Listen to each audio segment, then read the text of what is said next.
मी Amol Kale हायरी seeds private limited या कंपनीकडून पीक पाहण्यासाठी आलेलो आहे।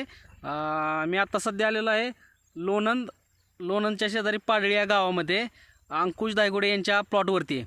तर धायगुडे साहेबांनी 4V35 डेज ही व्हरायटी लावलेली आहे। आपण त्यांना विचारूया ह्या व्हरायटीबद्दल त्यांना कसं वाटतंय। साहेब, ही व्हरायटी तुम्हाला कशी वाटली? एक नंबर व्हरायटी, कमी वेळात पीक चांगलं येते। बरं, आणि सेंट ही कसा येतो याचा? एक नंबर आहे। मार्केटमध्ये व्यापारी पडून देण्यात माल गेले गेले उचलते। मग व्यापारी मालाला बाकीच्या मालापेक्षा ह्याला जास्त रेट देतात का? 4 रुपये 5 रुपयाचा फरक धावते। 4 रुपये 5 रुपये जास्त देतात। हां, बरं, एकंदरीत तुम्हाला ह्याची उगवण क्षमता किंवा प्लॉटमध्ये वाढ ही कशी वाटते? एक नंबर आहे। म्हणजे कसे जलद गती याला। बरं बरं, पुढच्या वर्षी लावणार तुम्ही? लावणार की 4V35 डेज लावणार। कारण महिन्यातच पीक येते।